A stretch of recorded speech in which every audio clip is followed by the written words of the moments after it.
Greetings, this is Griff Ruby with part 51 of my series, Ecclesiology for Sedevacantists, based on Dogmatic Theology, Volume 2, Christ's Church by Msgr G. Van Noort.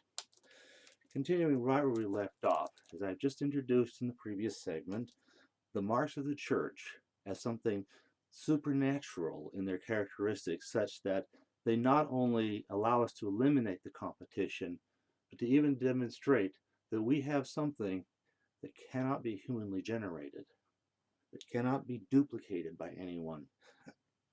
The marks are more conspicuous in themselves. We continue. Page 158, Article 1. The marks of the Church founded by Christ. 1. The purpose of this article. The purpose of this article is not to inquire of all the religions in the world, including the non-Christian, which is the true religion. Rather, it is to point out which of the many Christian societies is actually Christ's own. For this reason, the treatment of the marks of the Church is often labeled the Catholic demonstration, for it demonstrates the claims of the Catholic Church against heretics and schismatics. 3 things are presupposed at this point. 1, that Christ was truly a messenger from God. 2, that Christ founded a society really deserving the name. And 3, that is, a visible society, in fact, a society which is numerically 1, and 3, that this church, founded by Christ, since it is indestructible, still exists in the present-day world. 2. Notion of a mark. Definition. Everyone is familiar with the general notion of a mark from such terms as laundry marks, postmarks, trademarks, etc. A mark is a quality which distinguishes a thing from all other things. Marks may be either negative or positive. A negative mark shows that nothing prevents a particular object bearing the mark from being the article we are looking for, but it does not identify it in a positive fashion.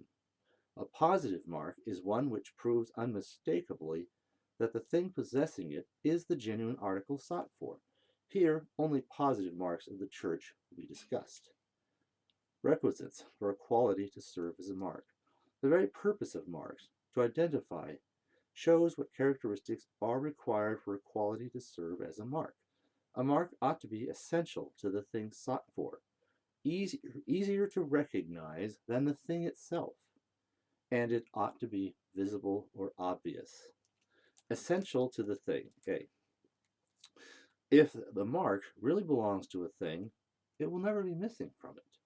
Men are always rational. Again, it will never be found in anything but the genuine article, at least not in the same way. B.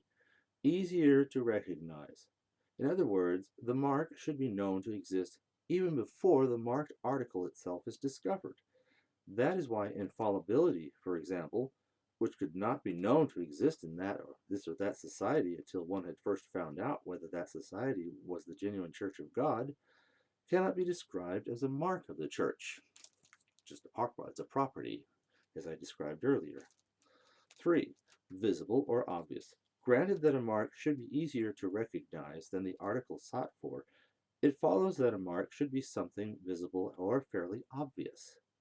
Notice, however, that if an article is endowed with a variety of marks, all of the marks need not be conspicuous to exactly the same degree.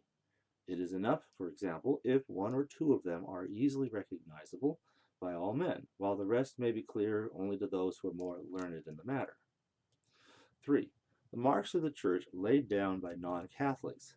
Earlier I had my own illustration about some of these what criteria, as for example, the Watchtower Society came up with. But now let's hear what some of these different criteria have been employed by the schismatics. Well, I think we'll get that in the next part. Thank you.